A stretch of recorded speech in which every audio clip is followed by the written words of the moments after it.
On pole for the event, do my eyes deceive me? It's William Duncan, car number 83, the Sony machine. On pole here at Brasstown Bald Sports Car Course. The only question now is, how quickly before he ruins it? As car number 48, Kyle Collins to the inside line in the Musco machine. Making a diving pass, they dive it into Macedonia.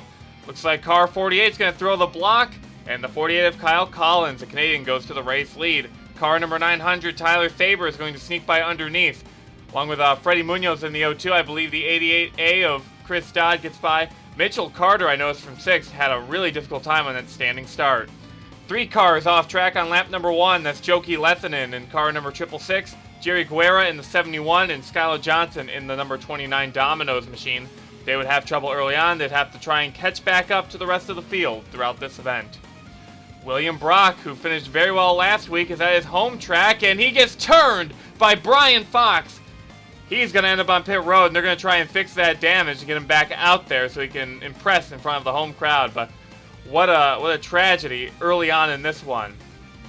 Out front, as we mentioned, Kyle Collins in the number 48 machine. Musco lighting on the car, rookie for this season.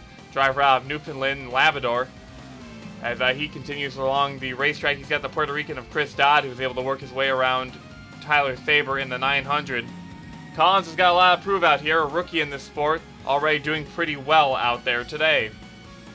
Matt McIntyre won at Wilmot last year in the U.S. Tour. He gets turned by Damir Bajinov, who's off to a bad start this year. McIntyre is going to loop it around in the early stages of this course, and he will drop all the way to the tail end of the field. And contact between Joki Lethinen and Smol Nozomi, and both of those drivers go around. Not a good start to this race for the Finnish driver in the 666 machine. They continue along their merry way. But I feel they're going to have a bit of an issue catching the leaders up front.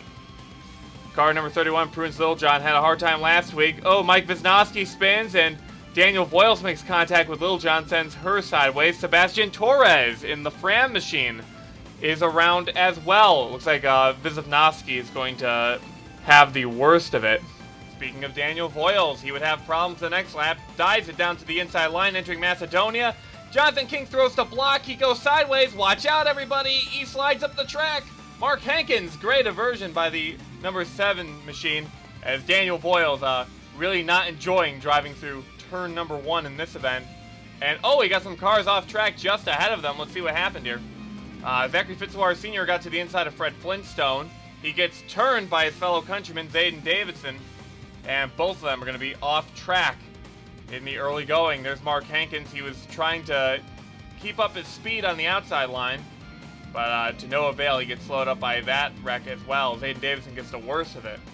And issues for car number 19, Jonathan King, a cut tire, which is painfully ironic that he drives a discount tire machine. Remember, kids, always buy premium tires. But Jonathan King's aggressive block is going to cause him to have to limp around this racetrack and try and get that tire repaired the next lap, as the 19 machine is going to just be a moving obstacle until that time comes. Bad to lose a tire in the beginning of the race course. Mitchell Carter, number 80, struggled on the start of this race. Going into Elliott's, he's going to slide out to the outside wall, make some contact with the wall, and oh, contact behind him. That's Johnson and Fitzwater. Let's see what happened there exactly. So Johnson checks up. It's going to cause the 59 car to just run right into the back of her. And oh, Zayden Davidson really not trying to make too many friends out there, as he and Sebastian Torres get into each other going through that corner. It's like Fitzwater and Davidson just can't keep away from each other. Challenge for the race lead as we head into Macedonia. Car number 88. What's it say here? I hate my job. Chris Dodd, number 88A, is going to pass the 48 of Kyle Collins for the race lead as we head into Misty's corner. The 88 machine did very well last year in the U.S. Tour, won the Oswego event, which put Chris Dodd in the championship hopeful spot for the late part of that season. This year now off to the best start, flipped the car at Homestead, but now he's out front here at Brasstown Bald, so he's going to try and hold on to that lead for as long as he can. Car number 52, Daniel Voiles, just seems like he can't get turn number 1 right. Down to the inside, he's going to collect the 666 of Joki Lessinen, and both of these names are becoming a common feature in the Brasstown Bald event. race officials are warning these drivers that they better learn how to drive corner 1 correctly, or they should just park it before they get there. So hopefully we don't have any more issues with the 52 and 666 on the racetrack. Kyle Collins, car number 48, trying to catch up to Chris Dodd, who led that time by. But now Tylor Thaber is in the mix. They got a huge gap over the rest of the field. Chris Dodd to the inside line. The 48 car is going to try and challenge to the outside line. Tylor Thaber in the 900, looking right behind them. They are side by side on the racetrack. Kyle Collins doesn't have a lot of room out there, but Chris Dodd's being fairly generous, not going to try and run him off just yet. Side by side on this long corner. Who's going to get the advantage? Car number 88 still holding his own to the inside line. The Musco machine trying to light the outside line. How about Tylor Thaber in the 900? He makes a charge to the inside line. He's trying to pass for second place. Thaber, the Flat Rock winner from last year. Championship contender until the very end, until he missed the season finale due to an alligator incident in Australia. He's all right, but Chris Dodd's going to jerk ahead of the 48 machine coming out of Elliott's. But look at this incline. Car number 48 has so much speed. Who can get a drag race up the hill? The Musco machine of Kyle Collins, the rookie, is going to get the race lead coming to the top of the hill. What a battle out front as they are still 1, 2, 3 on the racetrack. Tylor Thaber trying to make a look at second place now. Just look at how fast these guys are. They have multiple car lengths between themselves and fourth place Freddie Munoz. 88 machine gives the 48 car a little bit of a bump. Tried getting by him in that tight corner. Not going to get it done. Down the hill now. This is a really fast section of the race course. Kyle Collins going to hold on to it. Watch out here. We have a lot of dicey turns and a really sharp hairpin over here. Car number 900 is going to jerk to the inside line. He's going to try it. He's going to try and get by the number 88 of Chris Dodd. Oh, he's looking low. He gets a little loose. The 88 car runs wide, but the 48 car ran even wider. That's going to slow him down a little bit. Chris Dodd trying to catch up. It's a Canadian, a Puerto Rican, and an American. 1, 2, 3 on the racetrack. As we go through the final sections of this lap number 6 was really an exciting one. Kyle Collins is going to lead this time round, but Chris Dodd is still right on his heels going into Macedonia. Can Chris Dodd get a little bit of a draft? Maybe make a pass to the inside line? No, he's not going to try it just yet. They slide through the corner. Coming out there, the 48 car not too quick. Car number 88 gets turned. Chris Dodd into the wall. Thaber turns him round. That's going to change the complexion up front. We'll have to look at that again. Coming to this corner, looks like Kyle Collins checked up a little bit. He got to the outside line. The 88 car checked up even more, and the 900 just ran him down. Oh, if they throw the book at me for this, I'm going to be pissed. Because that was on him. So it looks like Thaber not really taking the blame on that one. But he's going to really capitalize there. He's going to move up to second place, which he was trying to do all lap long the last time by. Same thing's going to happen right behind the lead cars as PJ Williams decides Carl Ndumian should not be ahead of me and turns him coming out of Macedonia. So I don't think Ndumian will be too happy about that maneuver, but PJ Williams gains a spot nonetheless. As he continues down the line in that number 26 machine, he's going to get a challenge from Mark Nutt in the number 78 machine. We had another issue in Macedonia, which seems to be the problem spot today. Spencer Fullerton and Nick Pericles make contact after Fullerton gets loose. 84 machine goes off track, and we have a report that Al Lagacy in the 01 also slides in that corner. I think we'll see him come in the frame down low. Yeah, there he is. So the 01 machine, who was having a good run last week until incident took him out of it, is going to have another issue on track today. Never thought I'd say that at this track, because it's about 4 miles in length. But lap traffic is going to play a little bit of a factor right now, as Jonathan King, who cut a tire early in this event, is going to have to try and let the leaders get by without too much trouble. Kyle Collins having a little bit of issue through that sharp corner, but both of them are significantly faster than the number 19 machine, so they're going to both get by without a hitch. Car number 02 of Freddie Munoz trying to get by as well. William Duncan in the number 83 machine, still up in that top 5.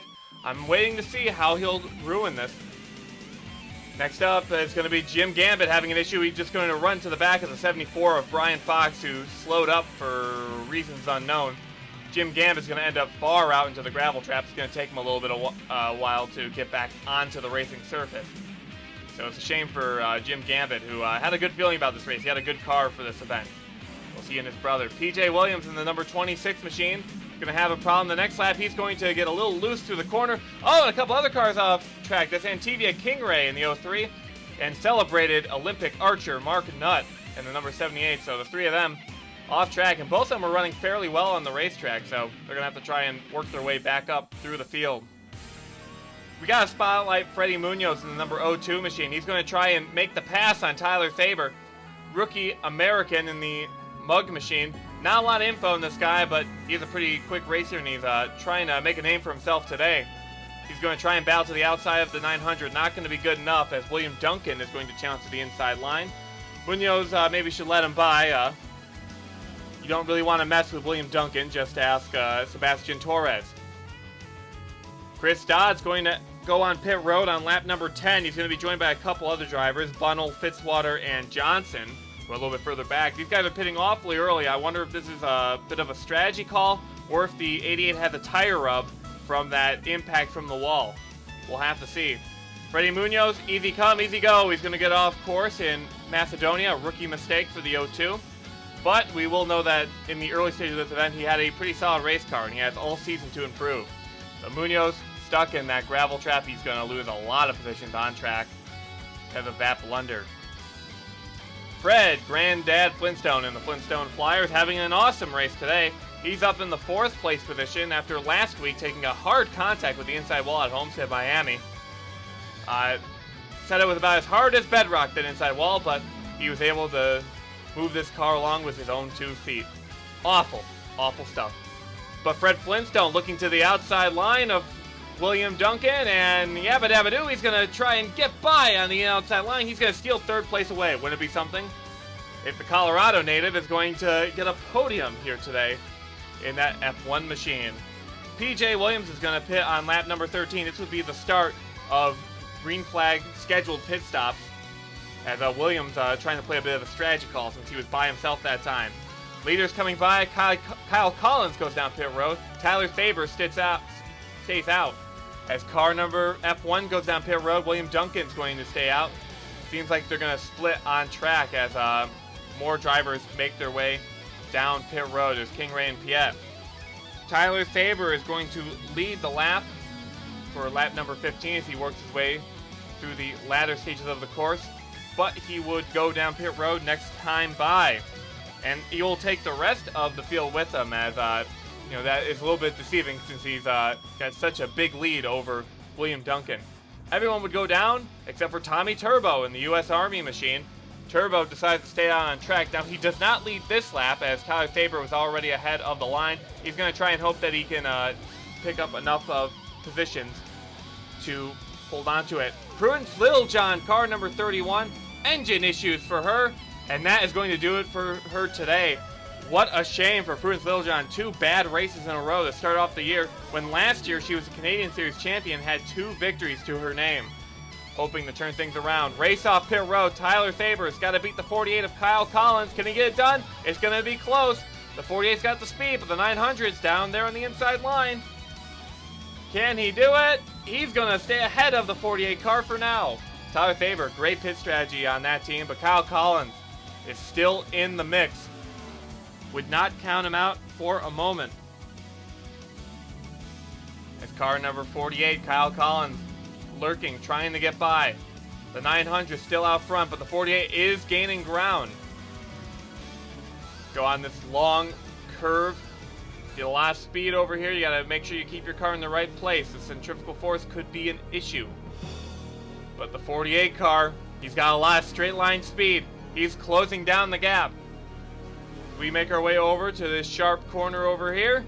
Car number 48, he's there, he's looking. He's down to the inside line. He's looking.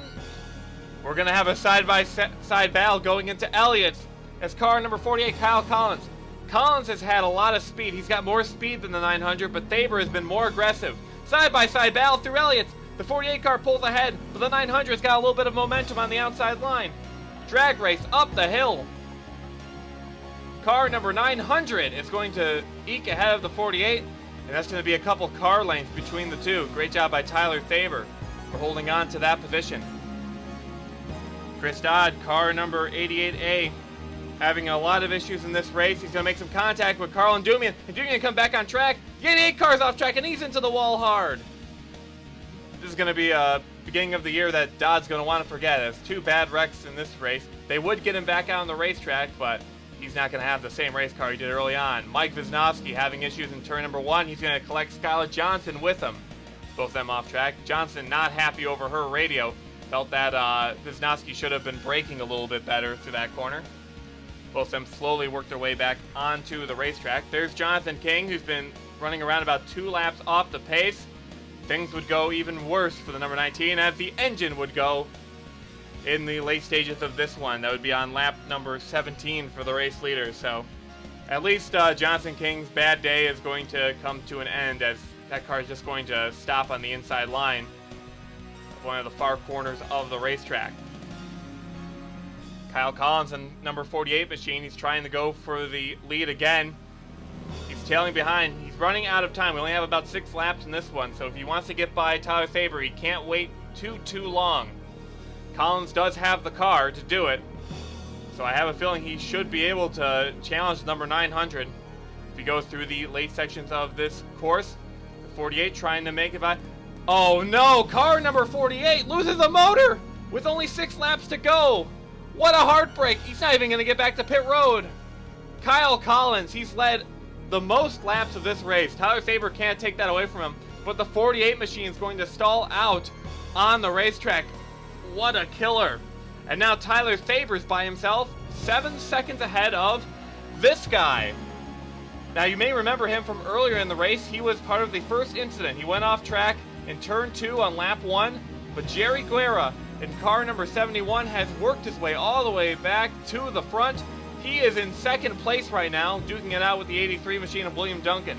If he can just keep ahead of the 83 and turn faster lap times than the 900, he may have a shot. He is slightly faster, maybe a couple tenths quicker than the 900. It's just all a matter of, is it too late or not? Speaking of the team behind him, Maverick GP, 2 drivers up front in this event, which is a huge surprise for that team. William Duncan hasn't messed things up yet. He's in 4th, but Mifune Sanjuro started in dead last, and he's all the way up to the 3rd place position. Now he's battling for 2nd place. Sanjuro really impressed at the end of last year, replacing William Duncan while he was on suspension. Took that number 6 machine to a top 10 finish in Lee USA, and did fairly well in the Sandown qualifier. Didn't make the race, but finished in the top 5. But Sanjuro trying on the inside of Jerry Guerra. He said, I know you want to catch the 900, but I want to be 2nd, not 3rd. Sanjuro's going to lose on that battle for now. But he is right there waiting to make a strike on the number 71 machine. And there is the gap between the leader and 2nd place, just for you guys at home to see just what's going on. Ooh, the 6 car looks to the inside line. Oh, can he get it done? 71 car trying to hold on to it. Got a little bit into the rumble strip in the grass. Oh, he's way off track there. Mifune Sanjuro is going to try and hold on to it, but here comes the 71. 71 car back to the inside line. Got a better entry to that corner. And what a great battle up near the front as Guerra is going to hold on to the 2nd place position. Sanjuro will have to try again in the coming laps, and just because there's great battles up front doesn't mean there's great battles everywhere on the racetrack. This is a battle for the 20th place position, and it's going to go 3 wide coming out of Misty's corner. That's Mark Hankins on the inside line, Freddie Munoz in the middle, and Carl Lindumian, the Calder Park winner from last year, to the outside. Who's going to get the best run? Looks like Freddie Munoz is the quickest on that straightaway, as car number 7 and 1 are going to battle it out for the 21st place position. Here comes Mark Hankins in the number 7. Robert Piet in the 82 is hoping that all 3 of them have an issue and end up turning each other and he can get by them. Looks like Munoz is going to hold on to the lead for now, but they are in a 4-car train. As we head through Elliott's on the racetrack, Munoz, great job by him to win on that 3 wide. And Carl Lindumian is going to have an issue. The 1 machine, every way but straight on the racetrack, as he is going to maybe want to forget about this particular event. Damir Bajanov was running pretty well in the top 10, and he's going to make a mistake late in the going. And Bajanov, who had an engine issue early on at Homestead, going to have an issue later in the event this time around. So Bajanov trying to salvage what has been a pretty poor season. Kristian Hartono in the number 24 machine trying to challenge Brian Fox in the 74, and he's going to turn him. Hartono's in the top 5 in the point standings. Brian Fox, maybe a little bit of karma today, as he's been the cause of several drivers getting off track today, as you can tell by the damage to the 74 already. Fortunately for Brian Fox, not going to be able to finish this race too well. Late in the going, we have to point out John Gambit in car number 5. He's been slowly working his way through the field all race long in the Cheez-It machine. His teammate, Jim Gambit, had issues early on, but John Gambit's been pretty strong all day. He really likes the way the team had their car set up for this event, and he's challenging William Duncan for the 3rd place position. It's a little bit too late to catch up to the front, but Gambit's trying to maximize his points day and get a great run for the Gambit brothers. William Duncan still trying to hold on to that podium. It would be something for him if he could stay in the top 3. He's had a great race all day long. He'd hate to give it up on the final lap. Jerry Guerra is going to get a little bit ahead of these two as they battle through the outside corner. John Gambit trying, it's a drag race. As we head towards Elliott's, it looks like John Gambit's got a little bit more speed, and the 5 machine is going to get by William Duncan, and Mifune Sanjuro is going to now try and pick up 4th position from his teammate as they work their way back up the hill, but no one could catch car number 900. He got up front late in the going after an engine failure by Kyle Collins. He played pit strategy well, and he wrecked one other driver. But Tylor Thaber is going to take home the win here at Brasstown Bald. This is the 2nd year in a row he's won the 2nd race of the season, as he won Flat Rock last year. So congratulations to the New Jersey native, though I have a feeling that Chris Dodd may want to talk to him after the race. Something happened on the last lap here. It looks like Henry Williams in car number 8HW was called into pit road on the last lap. He was in the 8th place position. We have a report that his crew chief miscounted the laps. He thought the race was over and everyone was just speeding back to the line. I think there's going to be a bit of a replacement at the top of the box of the number 8HW come next round, as Henry Williams is going to have to settle for a disappointing finish today.